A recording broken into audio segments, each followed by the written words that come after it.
Number 1, why did you want to start this podcast? Good question. Who asked these questions? These are good.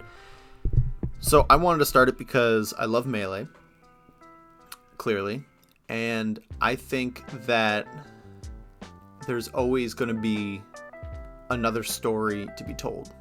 So it's always a bummer when I see people who either start making content and then stop, or start telling their story and then don't find their voice or don't feel confident in their voice, or just top players who don't express themselves fully. And even if I never become a top player or really pursue this as much as other people, I think it's important to have as much validity to someone who tries their hardest at this game and at any game. So the truest way to do that would be to document it, and to document it with someone who was taking it as seriously as I was and who I could learn from.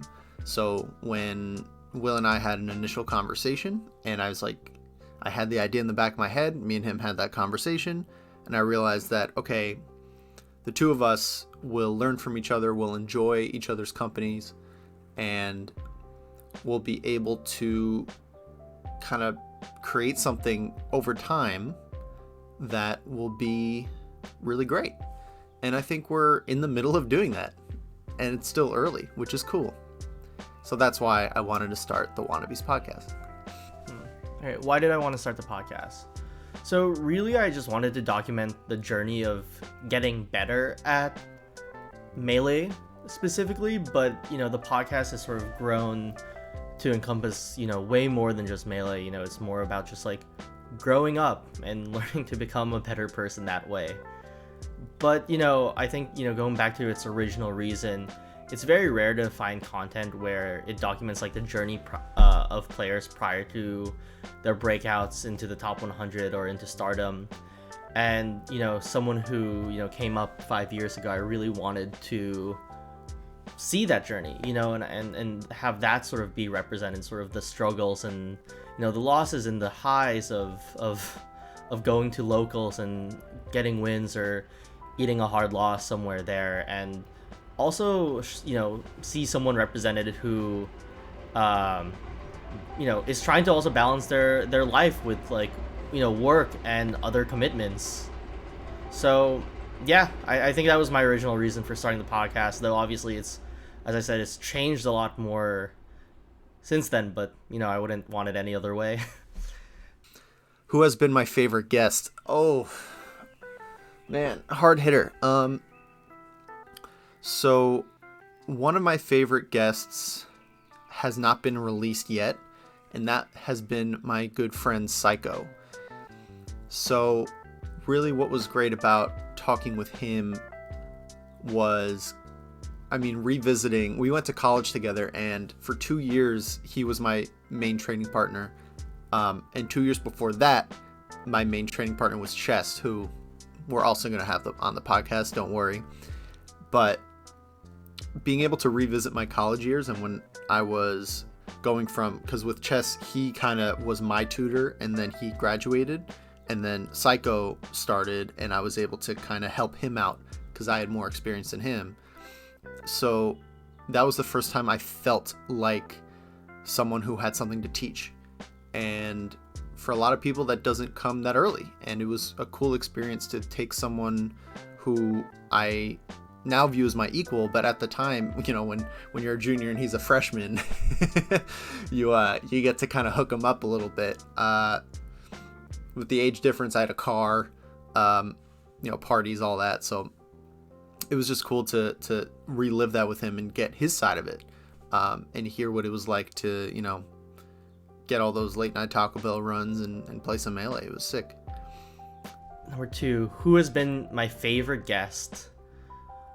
Honestly, I think I've talked to tons and tons of great people over the 1v1 series, but my favorite one has to be, I think, Tiramisu. He's always been a good friend of mine. Love playing as Fox. Big fan of his Fox also. But I think there was something about the conversation where it just felt so comfortable. Like, it was just two buds, like, on, you know, like on the couch talking about Melee post tournament at a diner. Like, that's sort of what it felt like. And, you know, I loved learning his method of improvement and how he learned in terms of, like, all centered around, like, memorization. And then, you know, he's just one of the nicest people, you know, in the community, in my opinion. Like, he is an actual gem and one of New England's best kept secrets. So yeah, I mean, that's really it. It was, like, probably one of the most seamless conversations I've had, and would love to have him on in the future again. But yeah, I can't wait to see what he does both in life and in game. So, you know, Max is such a nice person. I don't know how to describe it. You know, he's just such a beam of sunlight. I guess let's go with that. What's the one thing you learned this year you hope to never forget? So I hope that I don't forget the value of the Melee community, because when, you know, early on in the year when we were going to Hex's nightclub every week, starting a new job, at times things were overwhelming, and you know, it was very grindy and sort of like to the grindstone type deal. It was just always something to look forward to, and no matter how I did, it felt right. Like going to the tournament, coming from the tournament, and commuting home, even if I'd get to bed late and would be groggy the next morning, it was just the most important thing. And that was really important. And of course it was the game, like, of course it's playing the game, but it's being a part of it. It's playing people I respect and feeling respect. So, you know, we've been in isolation for this long. I don't play net play. I won't. But it's important to remember that when those were my Wednesdays, that things were really good. So I don't want to forget that. And then 3, what's the one thing you've learned this year you hope to never forget?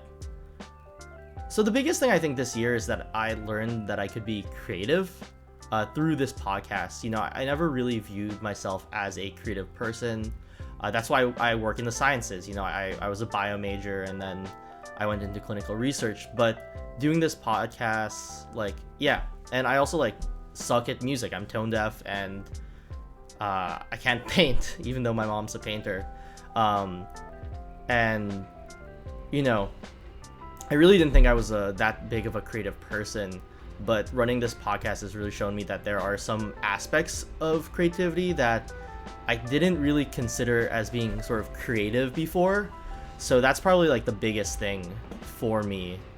And, you know, I'm really excited to see how else I can be creative with video editing and graphic design and sort of that stuff for the podcast. So expect more from me.